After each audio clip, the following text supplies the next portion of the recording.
Hello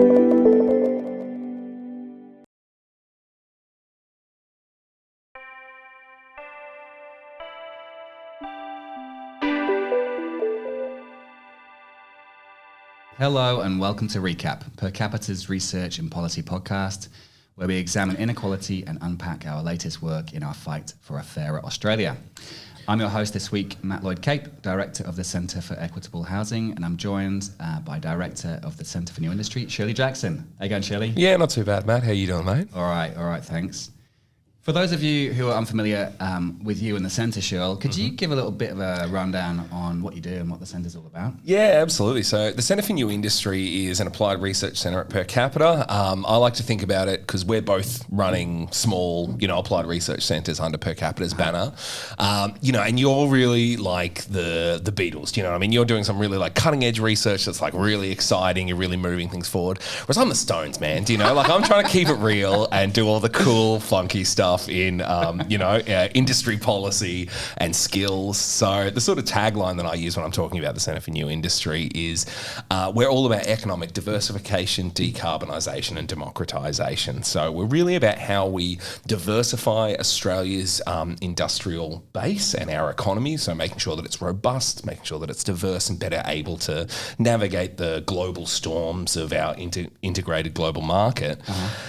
We want to make sure that we're trying to get out of fossil fuels in a way that is, sustainable, a way that makes sure that we have jobs that are secure, that are skilled, and that are able to sustain people in the regions that are particularly reliant on, carbon-heavy industries. So we want to make sure that we have a plan for that, as well as growing the fantastic new renewables that we have on the horizon. But it's also about trying to make sure that work and our economy is fairer and that we have a greater say over our economic lives, something that I think this area that we work on is really underexplored in the Australian economy. And we sort of sit behind a bunch of other really interesting examples around the world, whether that's in Italy, Switzerland, Germany, the Scandinavian countries. So sort of looking at different experiences on how we can improve our control over our economic lives is another area that I'm really, really passionate about. But basically, we believe that Australia needs a vision for the future that provides greater skilled employment opportunities for workers and their families, greater stability and security in regional communities, and creating an economy that is better equipped to respond and adapt to economic and industrial change. You mean we don't just leave it up to the market to determine what's the best allocation of resources? Like survey says that's bad. It's it hasn't worked perfectly for us. I really feel like we were sold a pup on just letting it rip, and we really need to reevaluate the role that states play, but also reevaluate the role that we can play outside of that state market dichotomy. Like, how can we better equip communities to take control of their economic lives? That's the stuff that I'm really, really interested in. Great stuff. Yeah, and I think there's some parallels with the housing system there, where this idea that it's a supply and demand market, that we just let the market decide what the prices are, obviously doesn't make any sense when you're talking about something that, in your case, determines the future prosperity of our country. In the housing instance, it determines whether someone has a roof over their head or not. I mean, it's both the same thing. Without a secure home and a secure job, you cannot live a secure life. I think that's something that we're all so passionate about here at Per Capita, and I think as well, like something that you and I share, and as well with other colleagues that we work with, is that impulse to reject those false dichotomies, like it's this or it's that, it's one thing or it's the other, and try and recognise the complex systems that we're talking about, and realising that we don't just need to follow these, single path dependency sort of narratives. Absolutely. Yeah. Good stuff. Okay, so on to the topic of today's podcast. Yeah. So your latest submission, and you've been doing a lot of submissions recently, yes, is about abolishing indexation and raising the minimum repayment income for education and training loans bill. Bit of a mouthful. Yep. But we're talking about HECS debt. That's right. We're talking about when it kicks in, whether it's still founded on principles that make any sense in today's market, today's economy, and we'll talk about few different areas of that in the next 30 minutes or so.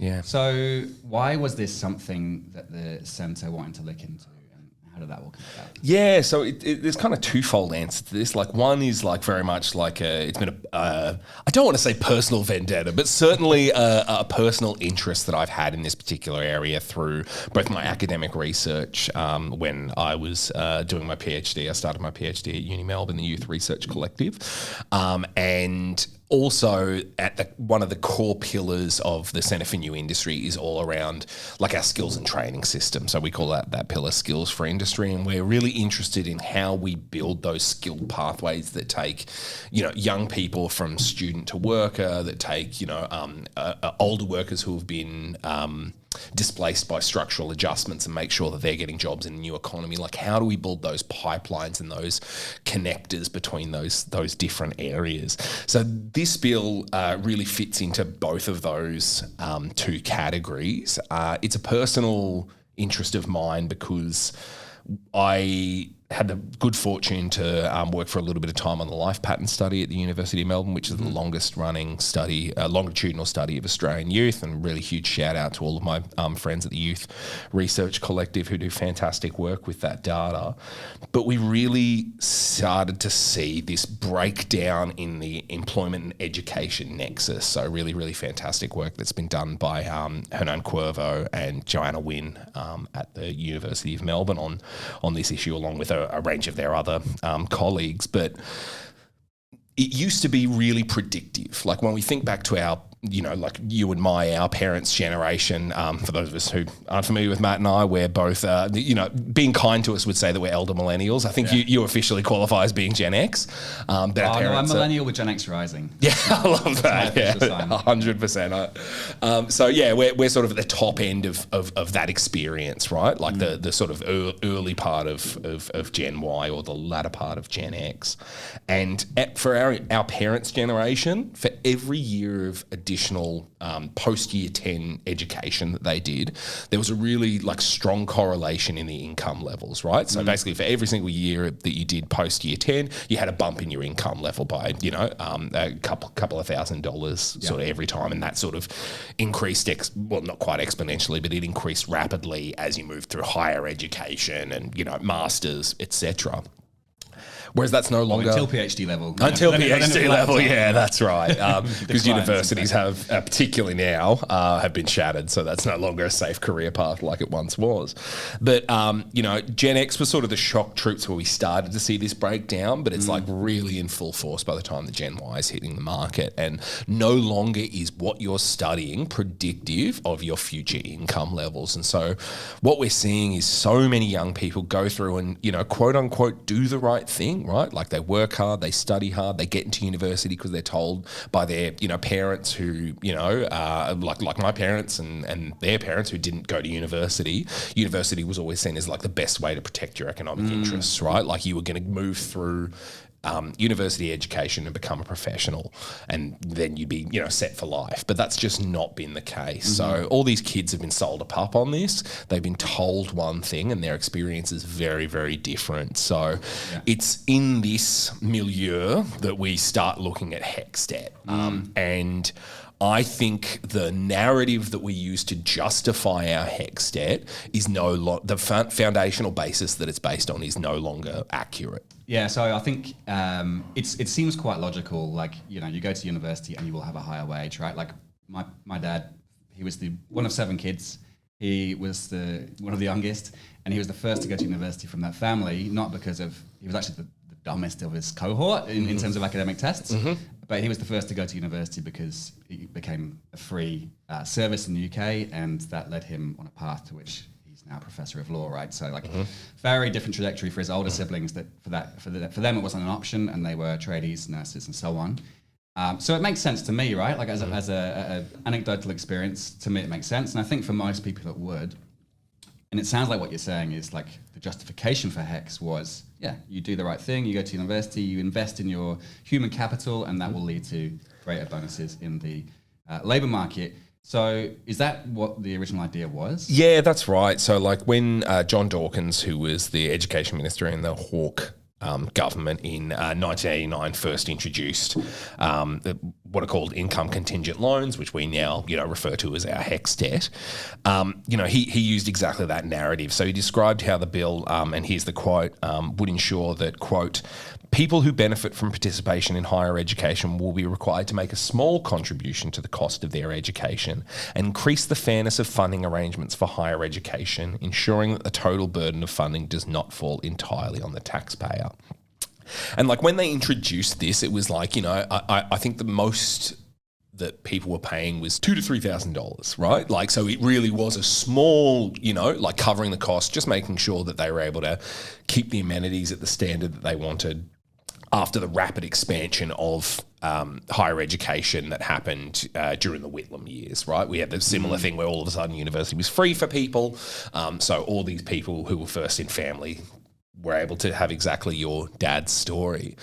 But I think it's one of these problems where this is really common in other economic studies, particularly behavioural economic studies. Like, we're really good at seeing our own hard work, and we're really bad at seeing where we had luck. And we're really good at seeing where other people had opportunities and bad at seeing the hard work that they do, right? So we see our own experience and go, well, why didn't everybody have the exact same experience? I worked really hard and I got ahead. And people can't imagine that there are other people working really hard and not getting ahead. Yeah. But, Similar story in the housing market. Absolutely, and it's that same thing where, like, it doesn't matter how hard you work and how highly educated you are if there aren't enough jobs to go around, right? So what we've been seeing over the past sort of 20, 30 years is this gross expansion of the amount of young people that have higher education, which is fantastic in terms of their like individual understanding of the world, their knowledge base and all the rest. But we haven't seen that increase in jobs. In fact, we've seen a decline in most of the jobs that are utilising a lot of these employment these educational experiences, right? And that's why we're seeing really diverse and very varied by study area outcomes for people that are going through university. So the really like shocking statistic that comes out of this, particularly from the Graduate Outcomes Survey, is that half or more of people who graduated from psychology, science and maths, legal studies, humanities or communications degrees were not working in their professionally aligned career occupations within the 4 months after their graduation. Whereas if you were studying, things like dentistry, medicine, nursing, a lot of the allied health professionals, even engineering and veterinarian sciences, 2/3 to 3/4 of those people are moving straight into their career paths. So we've got this real set of diverse and perverse disincentives, I would argue, in the way that we're pitching university to people and not really giving them a clear picture of what that transition out of university and into the workforce looks like. I think that raises a couple of really interesting points. The first one is there a bit of chicken and the egg going on in the way that we're framing education policy now, which is to try and drive everyone into STEM, because we see these kind of linkages and we think that's the future. And I remember a couple of years ago, it was all about getting kids to code at school, and now it's like, oh, actually AI is going to do that for us, just put it in GPT, so coding's off, But is this the idea that, like, oh, well, these art grads are kind of useless for the economy, that we hear this narrative in the media? Is that correct, or is it just that we've smashed a lot of the jobs that were potentially there for your arts graduates in the past? Is there some chicken and egg there? I mean, it's a little bit of everything. Like, there's a couple of different factors that I think are influencing this, and the first is that obviously what the economy needs now changes, right, over time. So I remember when I was going through university, everyone was told that they should go and do IT degrees, right? Like, there's IT is it's the wave of the future, all the rest. And then, by the time that a lot of my friends were graduating with their IT degrees, the next generation that was coming through was being told the same narrative, but then their employment outcomes weren't as good because all of a sudden there was a glut of IT graduates in the field, right? So I think we see that sort of lag because of the duration of tertiary education, as opposed to something like vocational education where you can do like, quick 6-month degrees and really start to funnel people into those gaps. Yeah. So these narratives take time to get out there, but they also take time to dissipate. You know what I mean? So like we spend all this money, the government spends all this money, businesses spend all this money, lobby groups spend all this money sort of pitching to the public that we're going to need X type of worker in the future. We've got these skill shortages. So parents who hear that start funneling their children towards those things. So there's that narrative which is out there.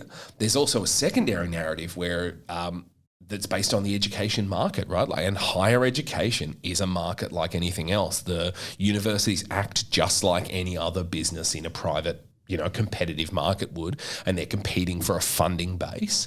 And particularly the way that the Jobs Ready graduate package, which was passed in 2021 under the former government, the way that that's played out has been really, really damaging. So they thought they were doing, they probably thought they were doing the right thing, whereby they were making things like the STEM degrees cheaper, and they were trying to recoup those expenses by raising the price of humanities degrees, communications, so those ones that we were talking about before, which don't lead to those immediate career paths. But it's actually had the opposite effect, right? Because it's encouraged, these perverse incentives, it's encouraged the universities to start chasing the more costly degrees because they get more money for it, right? So they're chasing their profits. They're looking to try and maximise their gains in the market that they're operating in. So they're marketing to students, come and study these really generalist degrees that are really going to encourage, like creative thinking. They're going to encourage you to be flexible.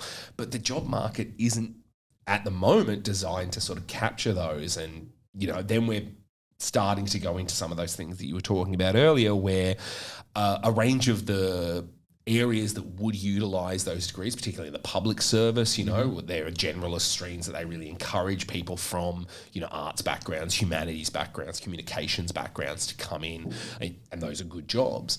Well, we had a funding and hiring freeze in the public service for 10 years, and there was a decline in the overall number of graduate positions over those 10 years. I think it was something like it was halved between 2013 and 2019.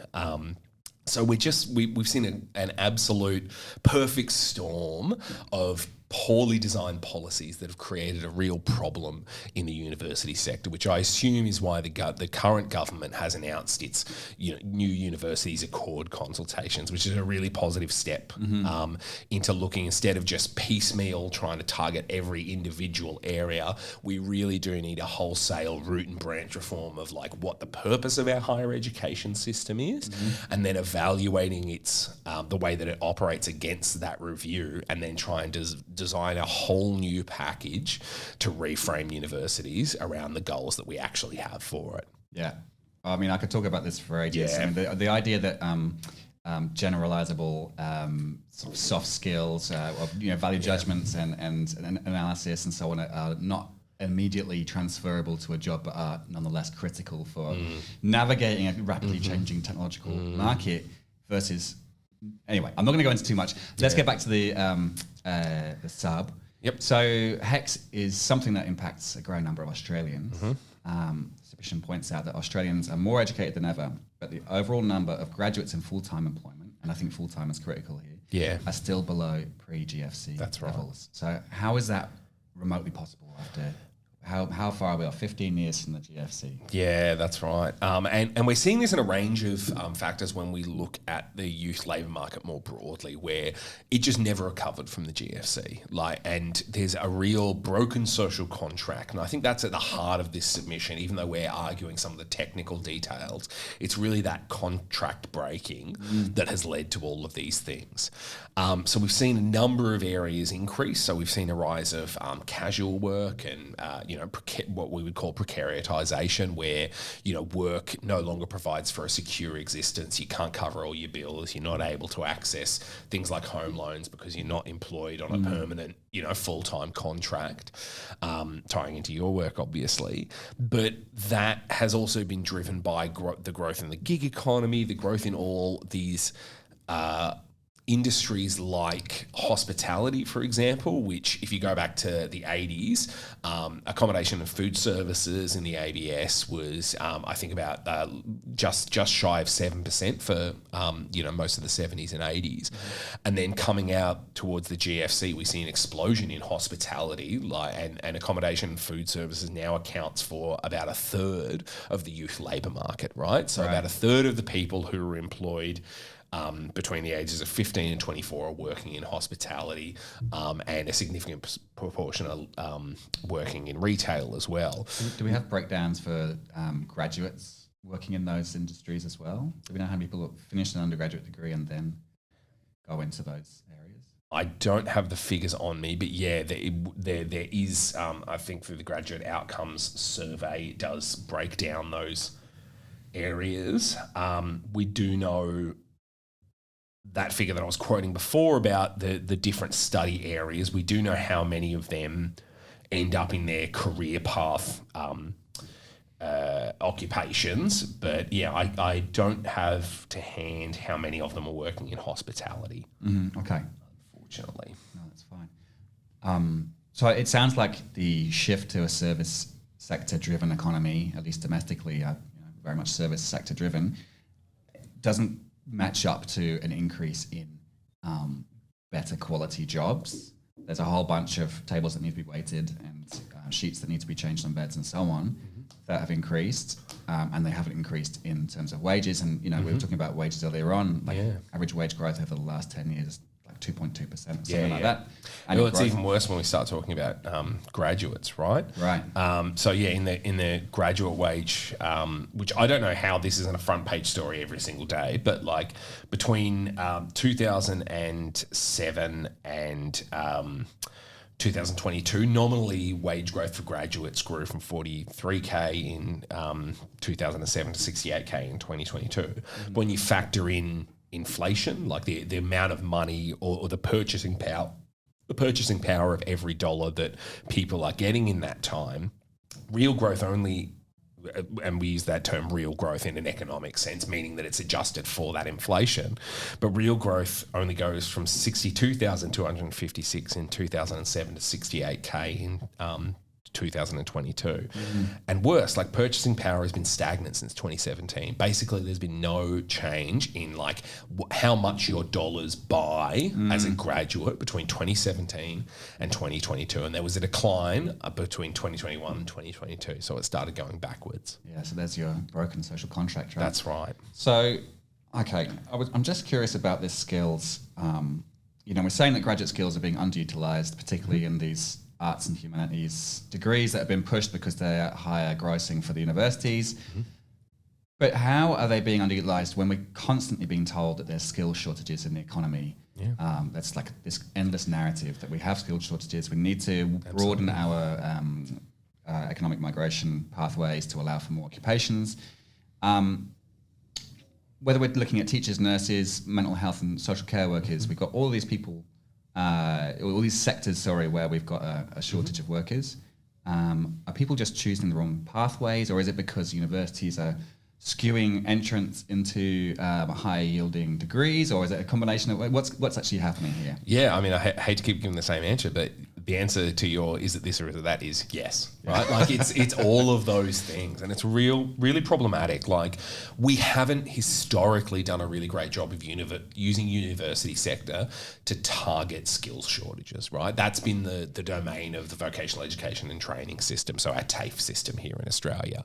And we've seen that particularly here in Victoria. We've really led the way on that, but Queensland, New South Wales, South Australia, I think WA's got a version of this, have started offering fee-free study through the TAFE system into some of those skilled areas where we know there are labour shortages now. And in some ways, the vocational education and training space is better at that because it can quickly respond. Like you can do a diploma in a year or even a certificate in 6 months and maybe be able to get into one of these qualified areas which are crying out for skilled workers.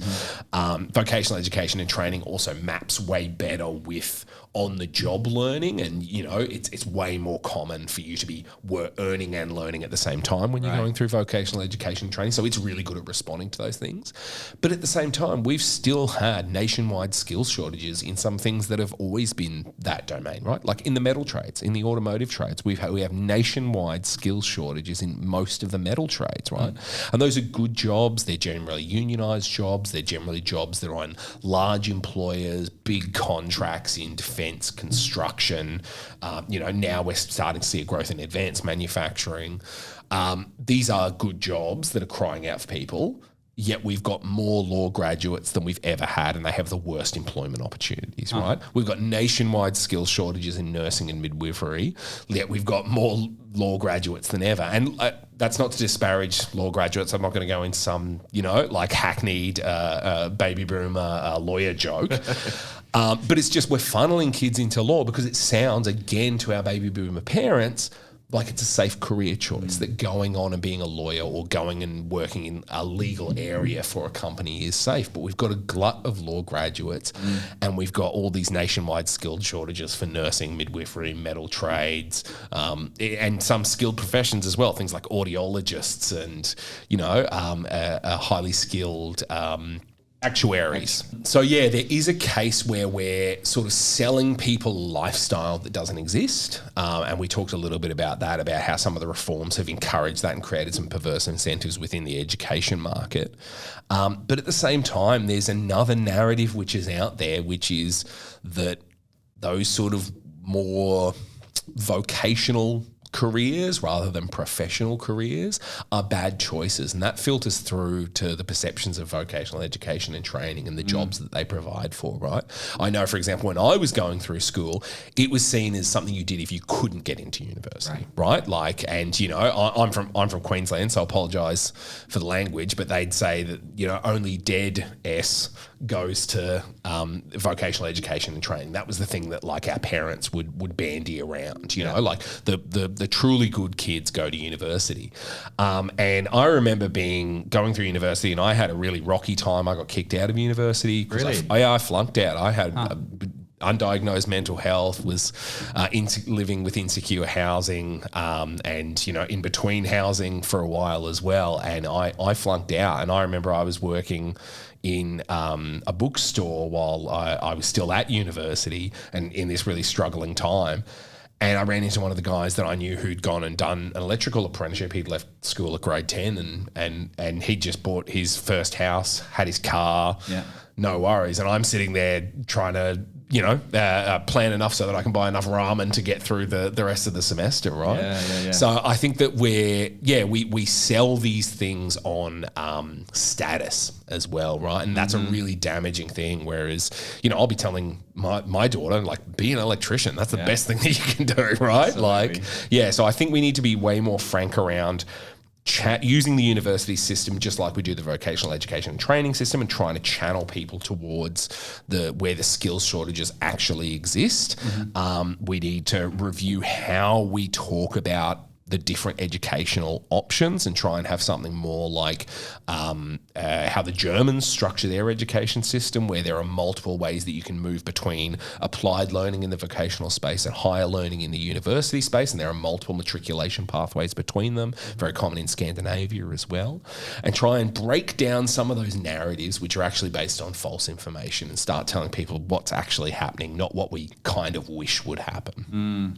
Yeah, I remember coming here from the UK 6 years ago, and my background, I did a few years of carpentry, and I was like, okay, I either go down the carpentry route or I go down the higher education route, and I ended up going to higher education.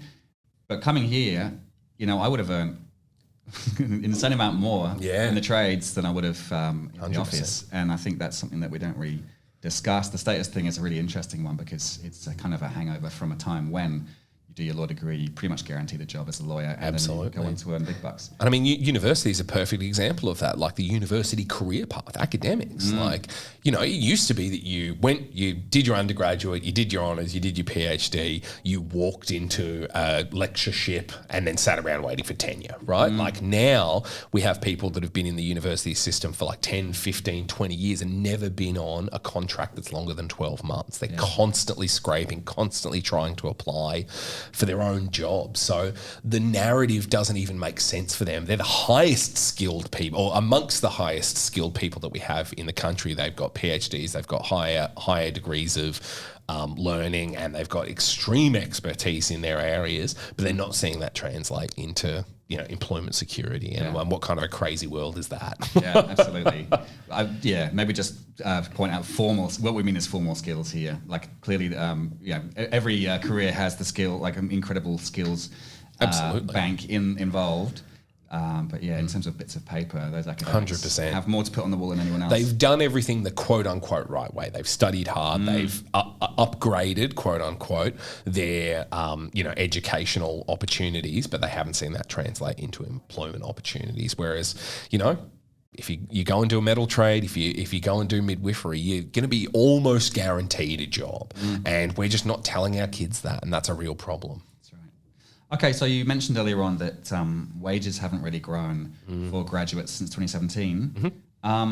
What are some of the other sort of key stats or key sort of nuggets you want to pull out from the sub to tell the audience about? Yeah, it's just replete with all sorts of crazy statistics. I've mentioned some of them already, but I think one of the central problems that we have is the repayment threshold, so the level of income at which you start paying your HECS back. That's been reduced over the past 10 years, 4 separate times, and it's now at $48,361, which is just $6,000 above an annualised minimum wage income. Wow.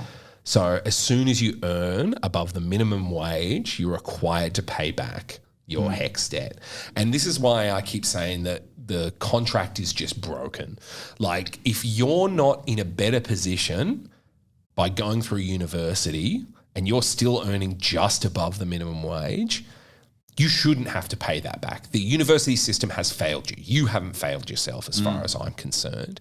And I just think that's an absolutely shocking figure that is, again, I don't know how this isn't front page news every single day, but the idea that it's $6,000 above the minimum wage per year and you start having to pay back your education. So while you're working in hospitality, in retail, in fast food, and you're paying back a degree that hasn't helped you. That's a real problem as far as I'm concerned. Yeah, that's absolutely crazy. Some of the other ones is to do with, as I said, that graduate employment growth. So for Gen Xers, employment growth, so the number of jobs that were offered every year, grew at around 10% for most of the latter part of the 80s and was generally in positive growth for most of the 80s until we hit the 90s recession. So that led to, and for any of the Gen X listeners, they'll remember the quote unquote recession that we had to have and how hard that was for young people because unemployment shot up and employment growth dropped to a negative 10% in 1992. But it returned to positive figures by 1995. So it was a couple of years of hurt, and then things and most of the economic figures kind of level out by 1995 in the youth labour market. But for Gen Y, the height that we saw was 5% growth in 2008, and the GFC dropped that to negative growth by 2009, and it's never entered positive growth again. It's always been shrinking. So the youth labour market in terms of graduate employment has been shrinking, which is really, really problematic. And, we were talking before about the graduate outcome survey and all those different study areas that lead to different employment outcomes. Overall, we're getting about 2/3 of our grads that are ending up in full-time employment. And I just have to ask the question, is that good enough? Is 2/3 of the people going to university ending up in their career paths, is that okay? Are we happy with 1/3 of young people not finding their way into the career paths? I'm not sure. Yeah, I wouldn't take those odds if you... Yeah, that's right, 100%. The other one, as I mentioned, was that graduate wage stagnation. I was really shocked when I started punching in the figures and adjusting for inflation at just how stagnant our graduate wages have been. But it makes sense because graduate employment and entry-level opportunities have been dropping. So we don't have really good data on this. The only data that I've seen that sort of tracks where are the entry-level opportunities was conducted by the WGEA, so the Workplace Gender Equality Agency. And they have all sorts of fantastic employment statistics. It's a really, really fantastic government organisation that we're really lucky to have. But those entry-level opportunities have been declining, and there's less than 15,000 graduate entry-level opportunities for graduates in the labour market, less than 15,000 in a year, right? So that's why people are having to be parked in these precarious, insecure, unaligned industries, and they're just sitting around waiting for opportunities to come up. It reminds me of I got a friend who he's a classical musician, and he went through the orchestra thing, and that's he always said, he's like, it's around sitting around waiting for a first chair to die so that you can get on one of the orchestras and try and find your way through. It's the same rationale, but it's applied to our entire labour market, and that's really, really problematic. Yeah, absolutely. I think it's just a really interesting conversation for you and me specifically to have. Maybe blowing our own trumpets here a little, but we've seen this whole arc occur, right? Like, I mean, sorry, it's for me, it's the arc is very clear because I was just about to go to university when Tony Blair brought in all this in the UK. And the average, annual amount was I think it was £600 a year or something like that. It's a nominal amount. Now, average student debt in the UK is 45 grand, which is twice median wages or something like ridiculous like that. Yep. So we've seen this arc occur over our school to professional lives. Yeah, that's right. But for most people, most young people, this is kind of the norm, and I think there's a kind of acceptance to a certain degree that well, it's just how it has to be, even though we know. This came in under a political set of criteria that you would get a bonus for educating yourself further, and that you should repay some of that cost. Clearly, that isn't working. So, what recommendations are you making? Should we be scrapping this whole system? Is there a case for reform? Can you tell us about what you recommend in the absolutely. Like it's a case where we do need whole scale reform, and I'm a big fan of the current Universities Accord consultation because we do need to start taking the system as a whole and rethinking it, as I've outlined. But there are a range of things that we know we can be doing now. And so we argued in favour of the bill as it stood. And specifically, we're in favour of the abolition of indexation, which we haven't talked about much in this podcast. But the idea that these loans not only have been increasing in the amount that you're expected to pay, you're also paying interest on them effectively. So people who are... They're paying back at the threshold level, which is just above the minimum wage, and they're paying thousands of dollars every year into their HECS debt, but then it's being indexed, so but surely they're indexed to graduate wages, right? Unfortunately not. No? I'm shocked. That's right, yeah. So it's just moving those goalposts back every single year for those people who aren't making it through, Yeah. I think there's a really strong case for the abolition of indexation. I also am a big fan of, and I argued this in front of the hearing, that we should increase the repayment threshold to the median wage, because if your university career has not led to you earning at least what the majority of people are earning, then the university sector has failed you, and you shouldn't be required to be paying that back until you start to see those benefits that John Dawkins outlined, right?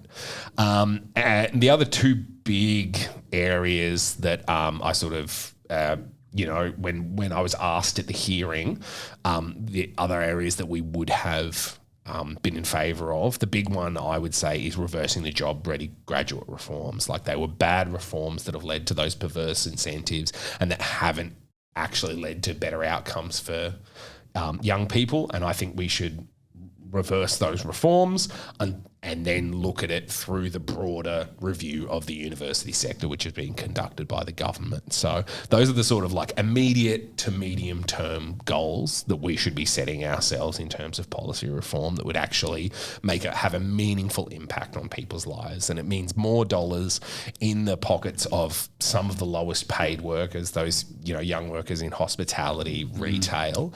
And we know that people at the lower end of the income spectrum spend a higher percentage of their portion back into their local economies. So what's good for young workers in this case is really good for business owners in the local community as well. So I think those two major immediate reforms are real no-brainers when it comes to this. And big fan of the Universities Accord review, and I hope that it goes well and that we do take it seriously and we reform the sector as a whole, not just tinker around the edges. It's funny, you and I have talked a lot in the past about how in other economic systems, companies take a greater share of responsibility for training up their own workforces.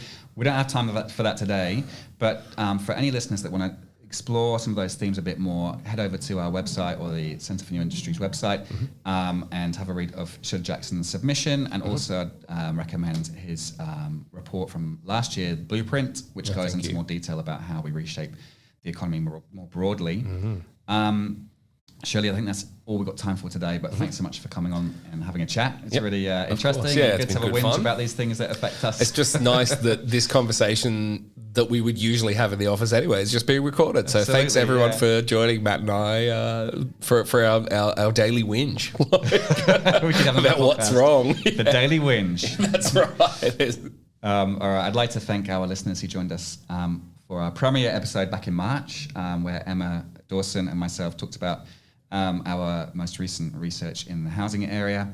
And thank you for listening to this, our second episode. We'd really appreciate for you to take the time to have a review, if you can, on your platform of the review, and share it around to anyone that you think might be interested. Our subscription is available on Apple, Stitcher, Deezer, iHeartRadio, and YouTube. Alternatively, please sign up to the Per Capita newsletter at percapita.org.au, and you'll never miss another episode again. Join us next time when we'll continue to examine inequality and work towards a fairer Australia.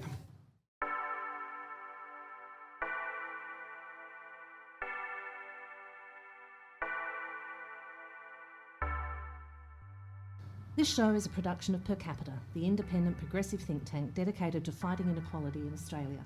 And we're committed to providing ad-free and editorially independent content too. We'd like to acknowledge that this podcast was recorded on the lands of the Wurundjeri Woi-wurrung people of the Kulin Nation, whose lands were never ceded, and we pay our respects to their elders past and present.